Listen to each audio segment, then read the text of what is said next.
Bersama saya Rahmat Bakri saat ini dengan Bapak Tetrandus Abdullah MT. Beliau adalah salah seorang staf dosen di Fakultas Matematika dan Ilmu Pengetahuan Alam Universitas Tadulako. Beliau juga saat ini menjabat sebagai Kepala Laboratorium Palukoro Fakultas MIPA Unpad. Beliau kita kenal sehari-hari sebagai pengamat kebencanaan di Provinsi Sulawesi Tengah. Saat ini bersama beliau saya akan berdiskusi tentang gempa yang baru saja terjadi di Kabupaten Majene dan Kabupaten Mamuju, Provinsi Sulawesi Barat. Sebenarnya sekitar 4 atau 5 hari yang lalu saya sudah janjian dengan Pak Abdullah untuk membicarakan soal ini, karena kita ketahui bersama bahwa di Kabupaten Majene dan di Kabupaten Polewali Mandar pernah terjadi gempa dan biasanya ada siklus peristiwa-peristiwa seperti itu. Dan ternyata kemarin apa yang sempat kami diskusikan sebetulnya risau juga dengan kondisi itu betul-betul terjadi. Selamat pagi Pak Abdullah. Selamat pagi. Apa kabarnya Pak? Sehat-sehat? Alhamdulillah sehat walafiat. Ya meskipun ya suasana duka karena saudara-saudara, sahabat-sahabat, teman-teman di Sulawesi Barat lagi ditimpa musibah bencana gempa bumi. Pak Abdullah sebagai seorang pengamat kebencanaan yang kebetulan saya juga berasal dari Sulawesi Barat, mungkin boleh diceritakan Pak seperti apa sejarah atau histori kebencanaan yang ada di Provinsi Sulawesi Barat sana. Kalau kita bagi-bagi bencana itu menurut Undang-Undang Nomor 24 Tahun 2007 tentang penanggulangan bencana, maka di situ ada namanya bencana alam, bencana non alam, dan bencana sosial. Nah, bencana alam yang biasa terjadi di wilayah Provinsi Sulawesi Barat, ya banjir, longsor, gempa bumi, dan juga tsunami. Ya. Dari beberapa bencana itu, yang paling seram kedengarannya itu adalah gempa bumi, apalagi disertai tsunami.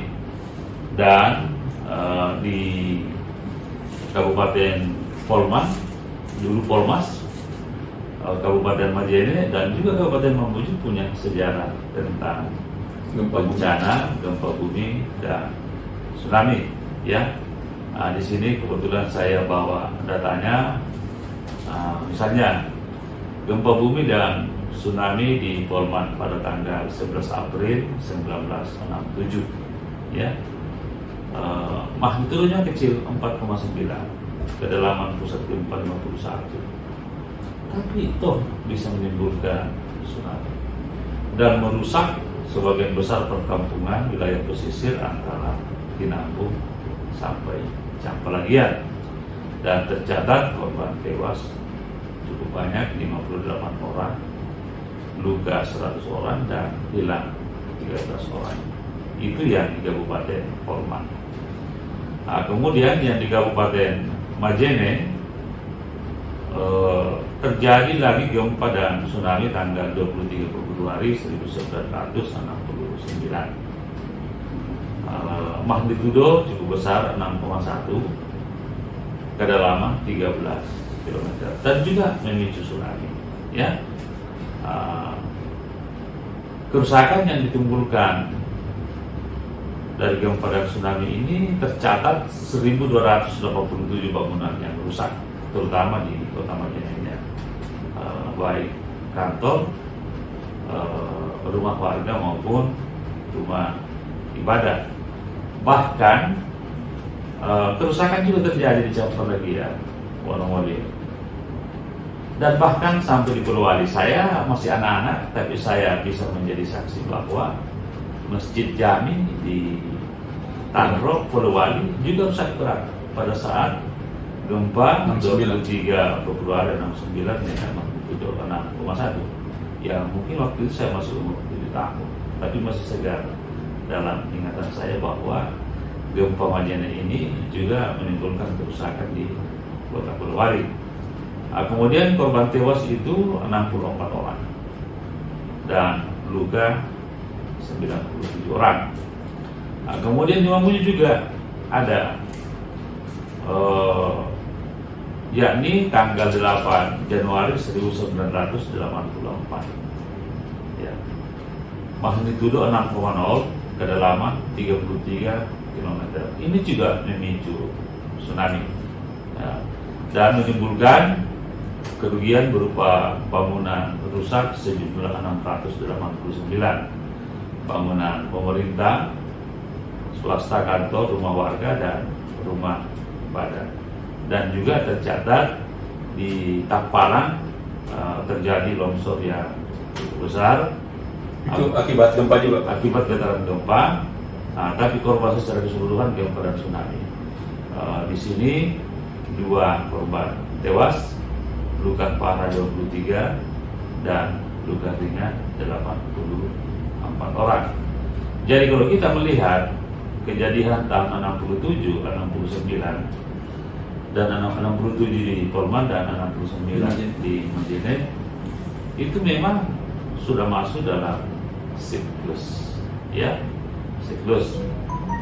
Cuma kita belum tahu persis apakah gempa yang terjadi kemarin 5,9 dan 6,2 itu adalah siklusnya atau belum, ya.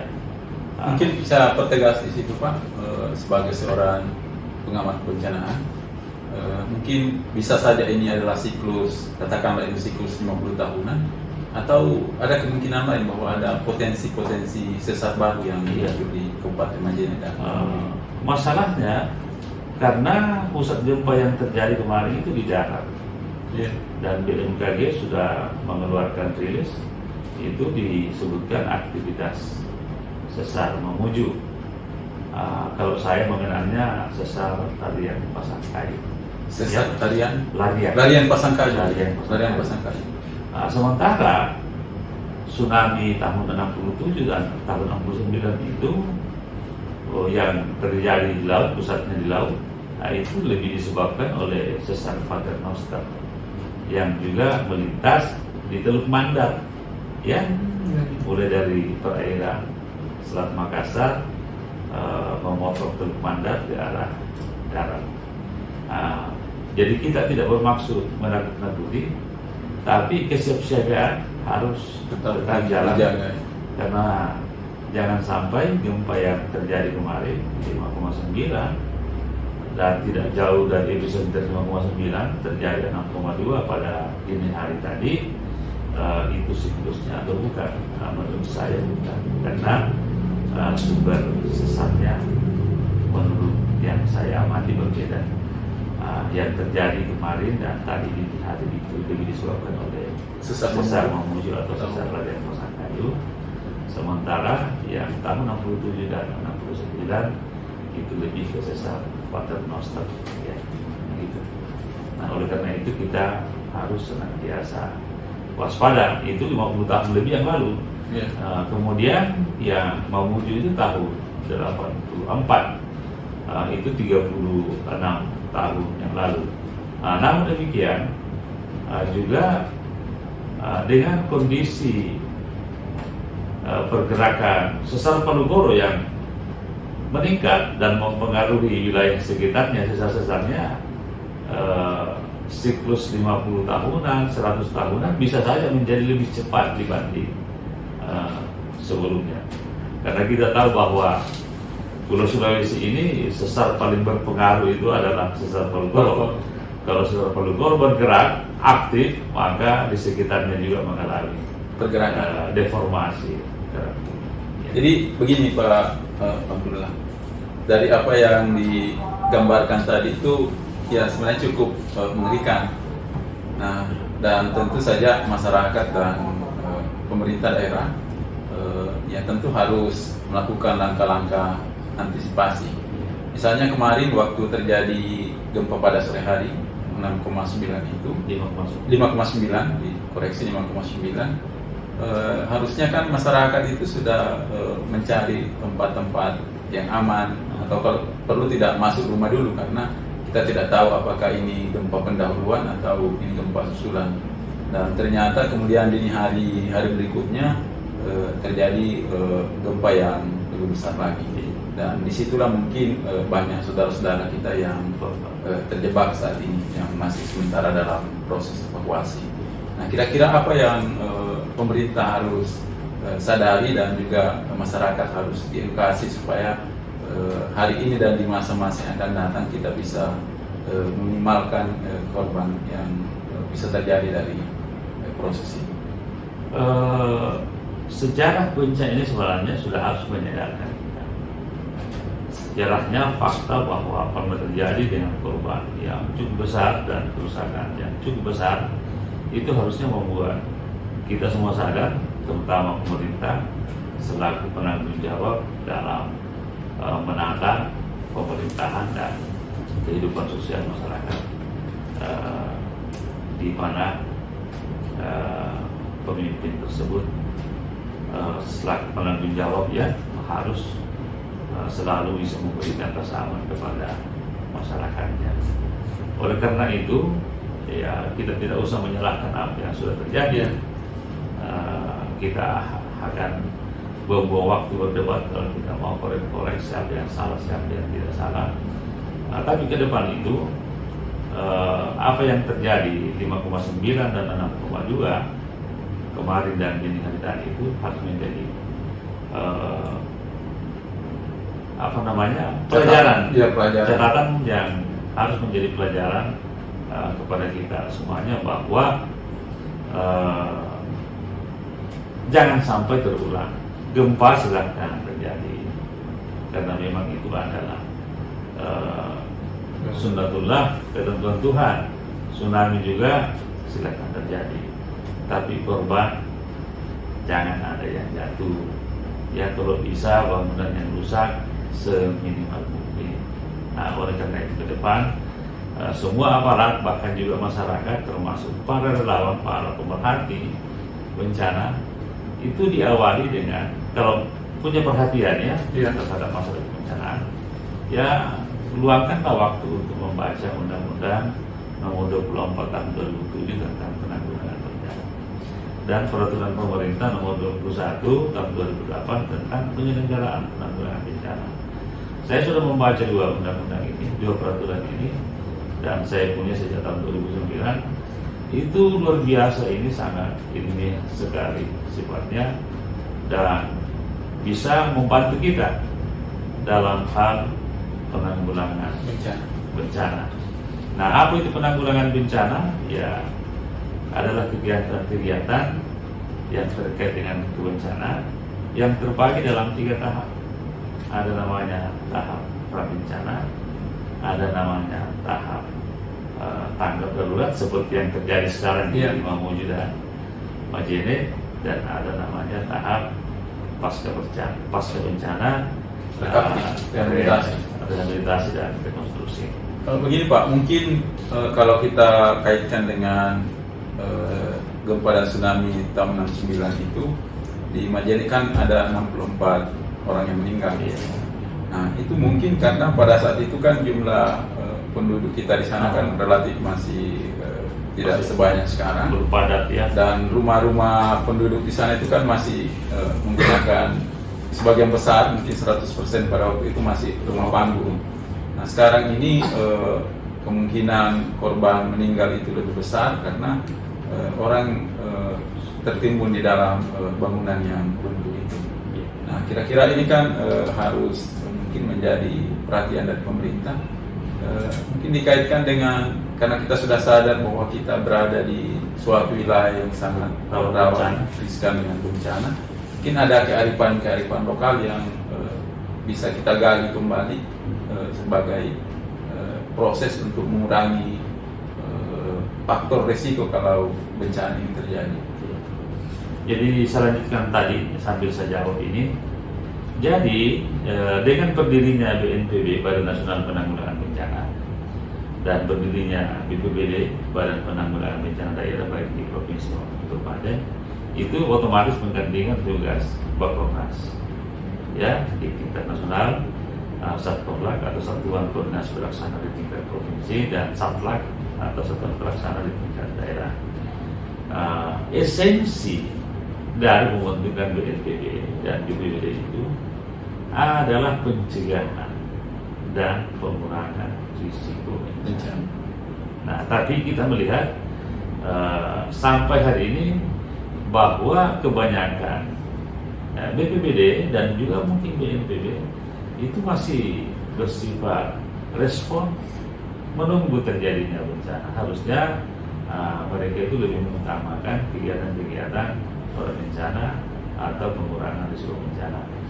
Nah, apa yang dilakukan di kegiatan-kegiatan atau program-program pengurangan risiko bencana? Di situ ada namanya pencegahan, di situ ada namanya mitigasi, di situ ada namanya kesiapsiagaan peringatan dini.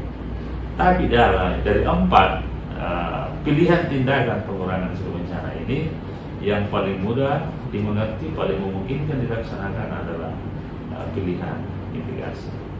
Dan mitigasi juga ada 2 macam, ada mitigasi struktural, ada non struktural. Terkait dengan kondisi wilayah pesisir Majene, Pasangkayu, Polman, Mamuju tahun 69 misalnya dengan sekarang, itu sangat berbeda. Kalau dulu itu masih rumah-rumah panggung, kan, dengan kayu yang kuat, kayu-kayu pilihan, kayu ulit sebagian dari Kalimantan. Dan kalau tsunami-nya hanya 1 meter, 2 meter, lolos itu lagi ya. Dan kebetulan penduduk masih padat. Tapi kalau itu terjadi dalam kondisi sekarang, di mana kebanyakan rumah sudah rumah duduk, rumah batu, ya, di mana tsunami datang langsung mendabrak dinding rumah dan membuat rumah suatu rumah bisa roboh dengan cepat, meskipun pada saat gempa belum roboh, ya.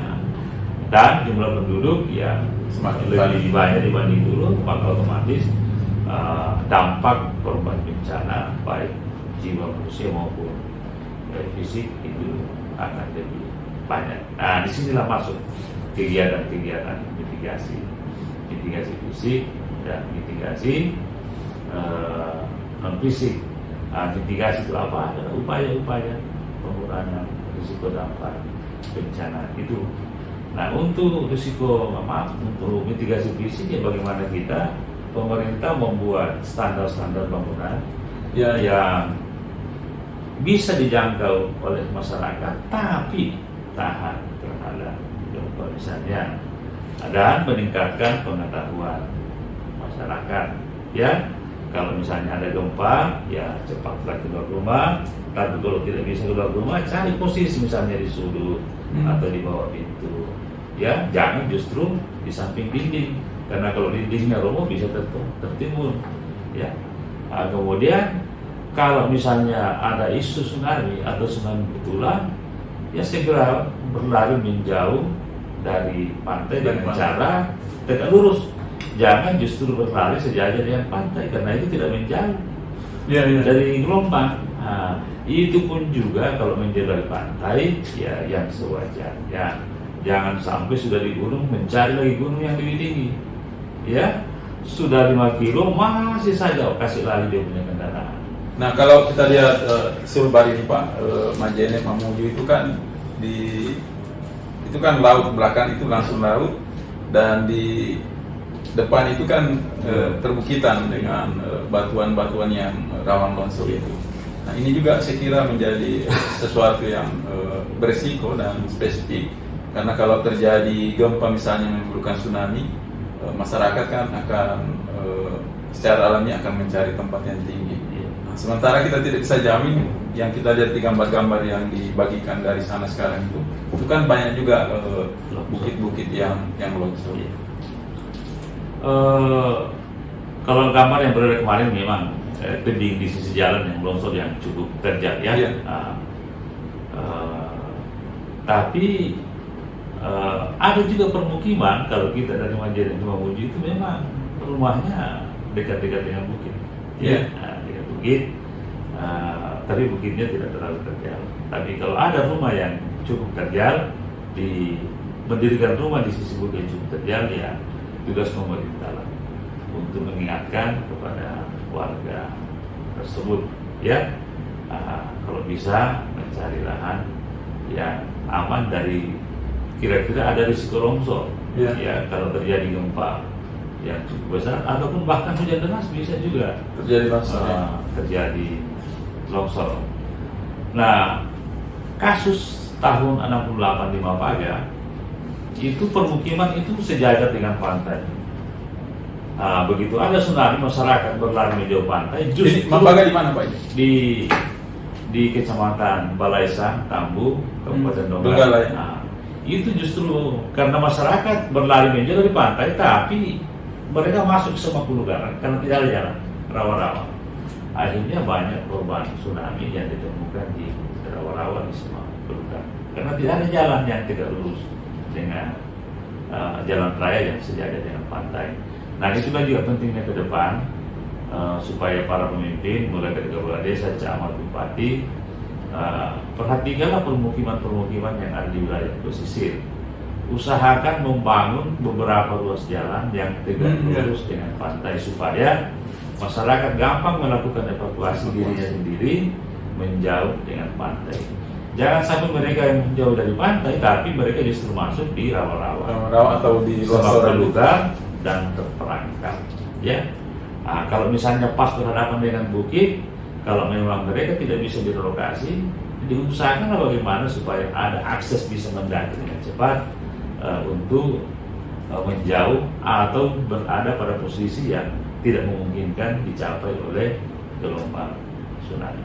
Ya, saya kira itu Pak kebijakan pemerintah, cuma kita tidak tahu apakah di Majene dan Mamuju kemarin waktu pilkada, apakah mitigasi bencana itu masuk menjadi salah satu bahan debat antar kandidat pasangan calon bupati yang terpilih pada 9 Desember kemarin itu.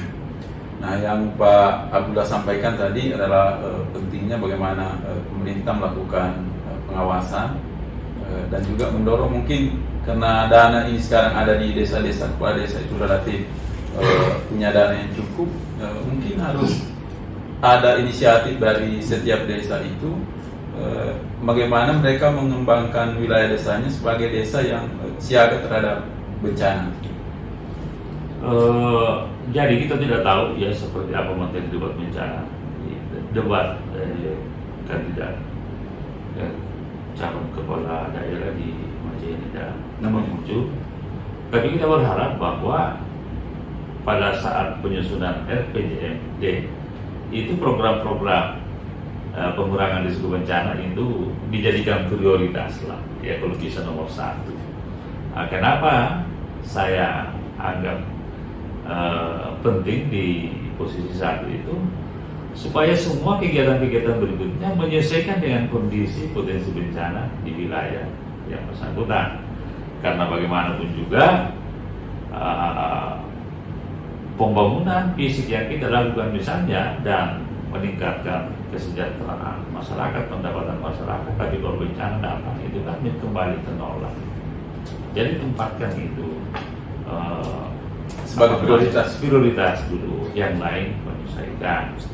Kemudian rencana tata ruang wilayah juga kalau bisa direvisi. Jangan menunggu bencananya baru direvisi.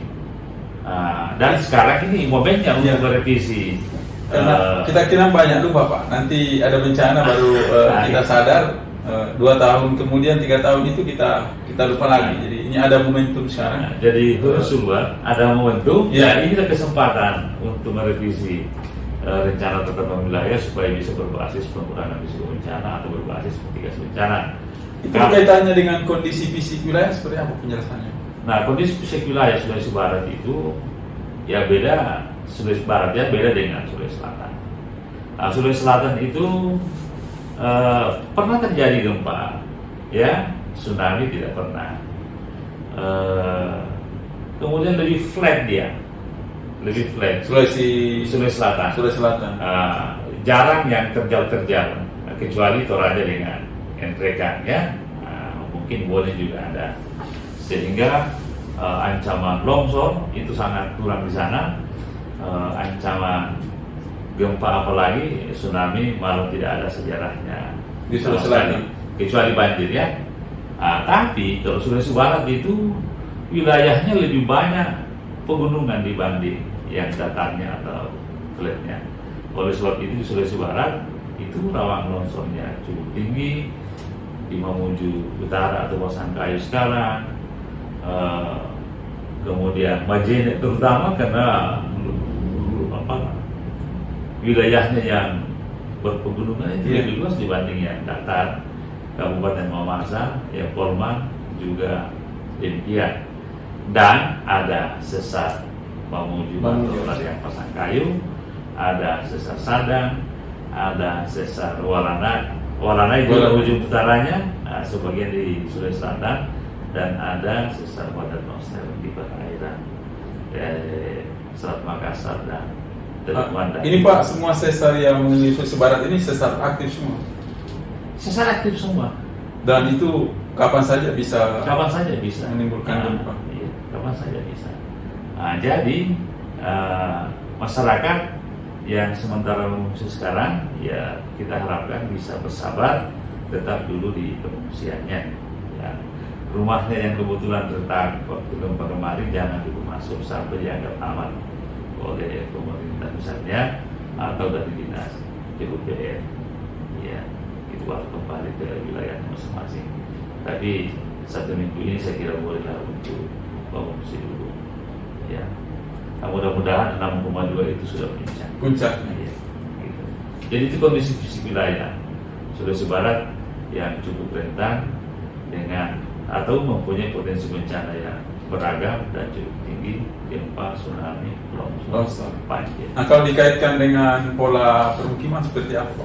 Nah, masalahnya karena kebanyakan pegunungan dan wilayah datarnya cukup kecil, maka permukiman itu hampir sejajar dengan wilayah pantai.